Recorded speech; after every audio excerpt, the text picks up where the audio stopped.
Ce matin, à partir du thème de la fissure absquantique du temps, qui avait d'abord commencé par la fissure du temps au Café Saint-Vincent.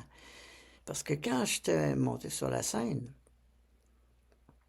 et qu'on reprenait la tradition des boîtes à chansons, qu'on avait transformée en boîte d'animation, on utilisait des chansons originales québécoises et par la façon de les agencer entre les lentes et les rapides, on arrivait à faire bouger la salle, mais vraiment d'une façon harmonieuse. Comme si on réussissait un agrégat, comme si c'était un ballet. Et comme les 2 premières années du Café Saint-Vincent, c'était presque toujours le même public qui était devant nous, soir après soir, qui connaissait les paroles des chansons, on s'est mis peu à peu à sortir du murmure du chansonnier avec le public qui chantait à une fête, à partir desquelles une simple guitare, à partir desquelles une science de l'animation nous amenait à une énigme qui s'appelait la fissure du temps. Et ce n'est qu'à travers les années de recherche où j'avais développé un outil méthodologique de travail. Alors, j'ai eu 2 outils méthodologiques de travail dans le fond. Ma guitare, dans un premier temps, puis des choses aussi simples qu'une tuque, des mitaines et un foulard. Et ça, c'était hiver comme été, comme printemps. J'avais tous ces éléments-là de travail. Pourquoi? Parce que je m'étais rendu compte que pour créer un laboratoire qui soit toujours pareil, que je sois dans la forêt comme vagabond, que je sois sous les ponts comme vagabond par la pluie, ou à l'université, par exemple du Québec, dans une salle complètement fermée, sans fenêtre, devant un ordinateur où j'avais emprunté une carte d'étudiant pendant soin de son rêve. Dès que je mettais ma tuque, mes mitaines et mon foulard, je tombais en laboratoire de recherche.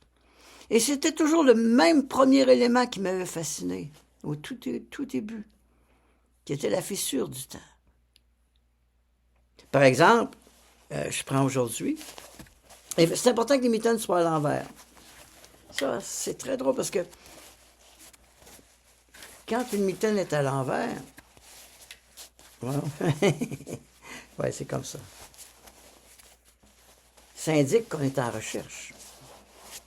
La tuque bien enfoncée, le foulard, et tout à coup, je ferme les yeux. Et ce qui me passionne, c'est de voir que...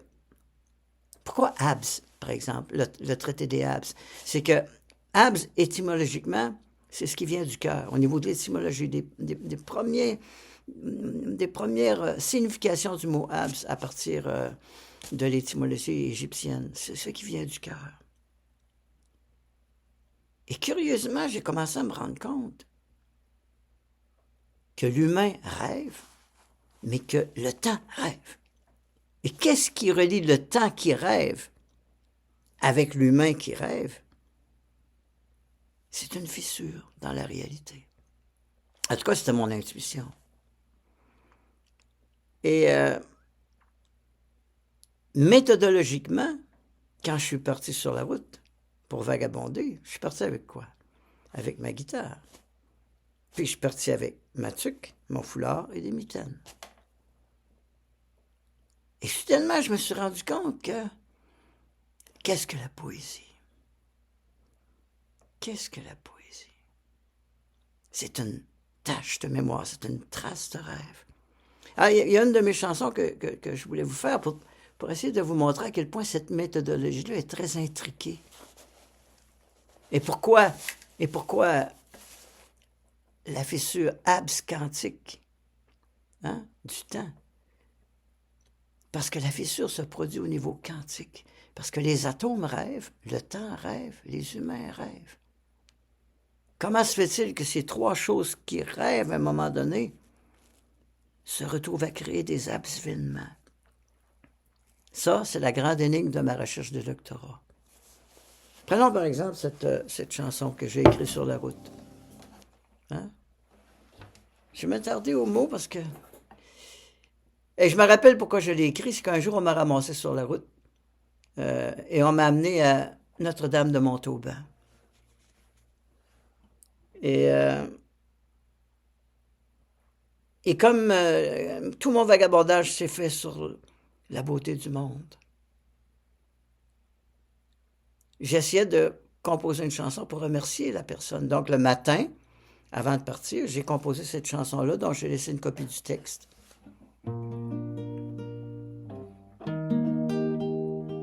Mais les mots témoignent du clin d'œil de la fissure du temps. Ça, je vais essayer de vous sensibiliser au fur et à mesure que j'avance. Dans la beauté du monde. C'est comme si la fissure du temps témoignait de la beauté du monde. Il n'y a pas de fissure sans beauté du monde. Dans la beauté du monde. Dans la beauté du monde.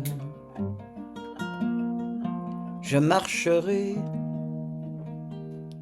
2 ans minou minonde. 2 ans minou minonde. Dans votre beauté du monde, France et Jean-René, je marcherai. Suis devenu un arbre qui marche parce qu'il relève ses racines. Ah voilà, ça c'est un arbre qui marche. Suis devenu un arbre qui marche parce qu'il relève ses racines.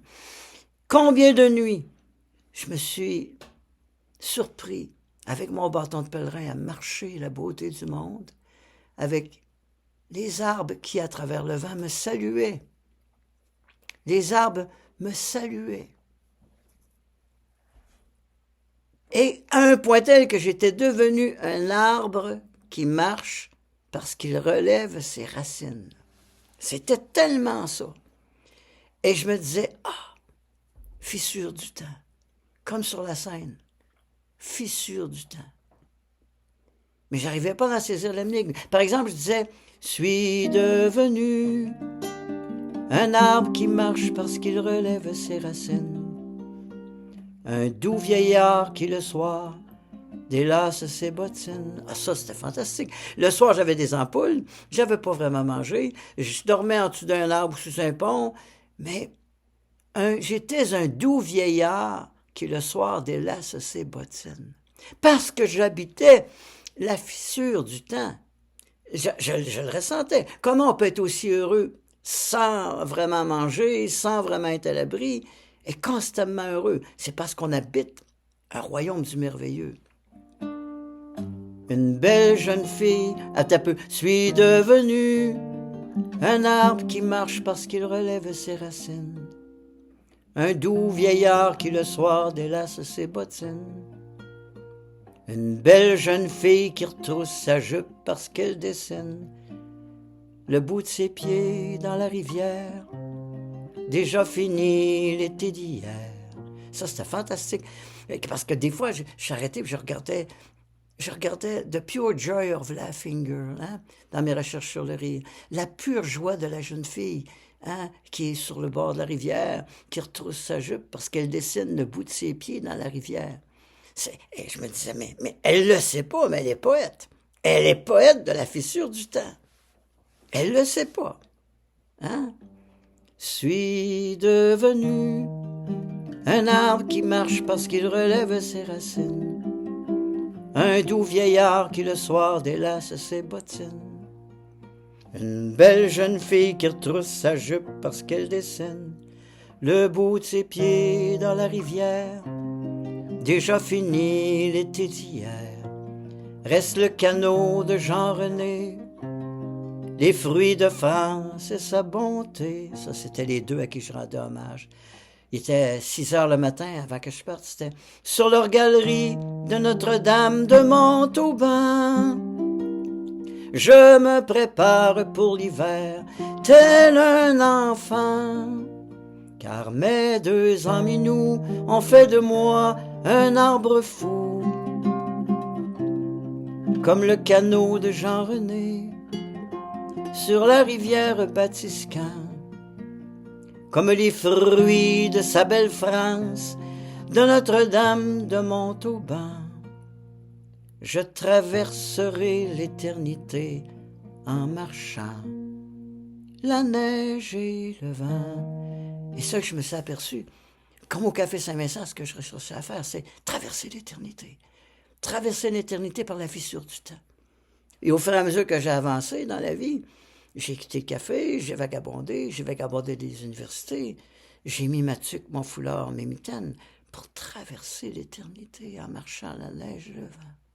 Donc, l'éternité m'a jamais intéressé. Mais l'île de l'éternité de l'instant présent, c'est traverser l'éternité du temps par la physique quantique, par la fissure de la physique quantique du temps. Bien sûr, c'est juste une intuition de poète, bien sûr. Dans la beauté du monde, dans la beauté du monde, je traverserai l'éternité en marchant, la neige et le vent. Traverser l'éternité en marchant, la neige et le vent. Je pense qu'on peut traverser sa vie en marchant la neige et le vent des tempêtes de sa vie.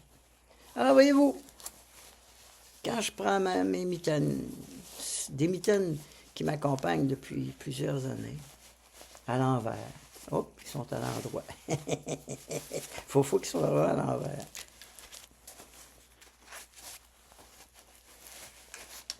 Et que, soudainement, je me retrouve exactement comme Manda Parent, cette extraordinaire femme du burlesque québécois que j'ai accompagnée dans les dernières années de sa vie, qui se berçait dans sa chaise avec ses grosses jambes qui étaient en phase terminale et qui fermait les yeux en se berçant. Elle traversait l'éternité par ses tâches de connaissance. Et souvent, elle arrêtait et me disait qu'ils étaient donc durs à faire rire certains soirs. Et elle repartait. Comment une personne en fin de vie peut être aussi heureuse devant le film de sa vie? Ben, c'est parce qu'elle a trouvé le tour, sans qu'elle ait la théorie, de traverser l'éternité, parce qu'elle a connu, par les tâches de mémoire, la fissure quantique, absquantique du temps, qui est en même temps l'intuition que le temps rêve, les atomes rêvent, l'humain rêve, et c'est en ne trichant pas qu'on accède au merveilleux de ce que c'est qu'un rêve, le rêve de la matière, l'humain est un fait d'atomes, d'un agrégat d'atomes. Et je remercie aujourd'hui le Café Saint-Vincent de l'époque qui nous avait donné un laboratoire formidable, à tous les soirs avec le même public, à partir duquel on a appris à traverser l'éternité par la fissure du temps, avec des chansons de chez nous.